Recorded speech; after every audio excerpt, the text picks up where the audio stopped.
سنیل دت میں 50 سال کے بعد اپنا آبائی گاؤں دیکھنے گیا جو کہ اب پاکستان میں واقع ہے۔ میرے گاؤں کا نام خورد ہے۔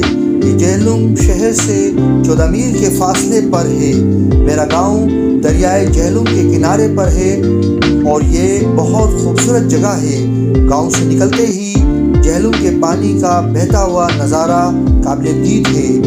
میں نے ہمیشہ یہ محسوس کیا ہے کہ پاکستان کے لوگ بہت پرخلوص اور محبت کرنے والے ہیں، ہمارے عام لوگوں کی طرح۔ میں جب اپنے گاؤں پہنچا تو سارا گاؤں مجھ سے ملنے کے لیے اکٹھا ہو گیا۔ انہوں نے میری اور خاندان کی خیریت دریافت کی۔ کچھ بوڑھے لوگوں نے مجھے میرے بچپن کے واقعات سنائے اور بتایا کہ ہم سب اس زمانے میں مل کر کتنے خوش رہا کرتے تھے۔ پہلے تو میں سمجھا کہ وہ مجھ سے ملنے کے لیے اسی لیے اکٹھے ہو گئے ہیں کہ میں ایک اداکار ہوں اور ان میں سے بہت سو نے میری فلمیں دیکھی ہوں گی اور میرے بارے میں سنا اور پڑھا ہوگا، لیکن کچھ دیر بعد میری یہ غلط فہمی دور ہو گئی۔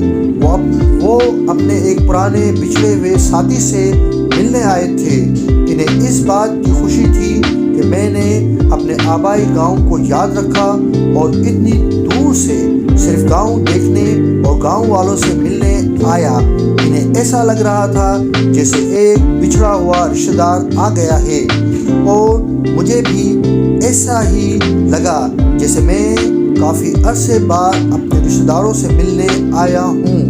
ہم گاؤں کے لوگ بہت مخلص اور پیار کرنے والے ہوتے ہیں۔ گاؤں کے نوجوانوں نے ہاتھوں میں کپڑے کا ایک بڑا بینر اٹھا رکھا تھا جس پر لکھا تھا سنیل دت ہمارے گاؤں خورد میں خوش آمدید۔ بعد میں انہوں نے یہ بینر لپیٹ کر مجھے دے دیا۔ میرے گاؤں میں بہت جوش و خروش اور محبت ملی۔ وہ سب لڑکے جو میرے ساتھ پڑھا کرتے تھے مجھ سے ملنے کے لیے آئے اور ہم نے پرانی یادیں تازہ کی۔ میں ان عورتوں سے بھی ملا جنہیں میں نے 10-12 سال کی بچیاں دیکھا تھا، مگر اب وہ 60-65 سال کی بوڑھی عورتیں ہو چکی تھیں۔ اب وہ میرے ساتھ کھیلنے والی بچیاں نانی دادی بن چکی تھیں۔ انہوں نے بھی بچپن کے بہت سے دلچسپ واقعات اور شرارتوں کی یادیں تازہ کی۔ اس ماحول میں جا کر میں تازہ دم ہو گیا۔ مجھے بمبئی میں اتنا مزہ نہیں آیا جتنا کہ اس کھلی فضا اور پاس ہی دریا کے بہتے ہوئے پانی کو دیکھ کر آ رہا تھا۔ سب میرے بھائی کو پیار سے سومو کہہ کر پکارا کرتے تھے۔ گاؤں والوں نے مجھ سے سومو کے بارے میں دریافت کیا۔ وہ کیسا ہے، کیا کرتا ہے؟ انہوں نے میری بہن رانی اور میری ماں کلونتی کے بارے میں پوچھا۔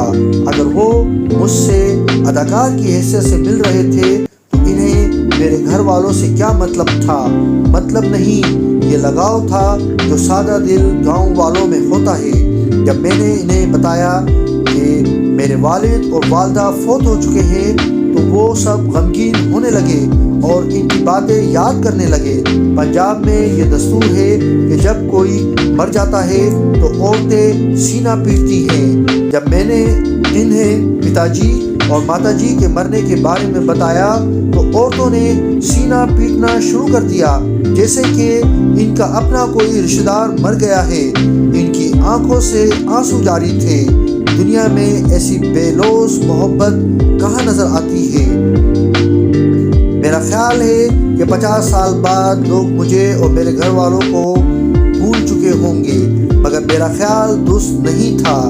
50 سال میں بہت سے لوگ اپنے حقیقی رشتہ داروں کو بھی بھول جاتے ہیں۔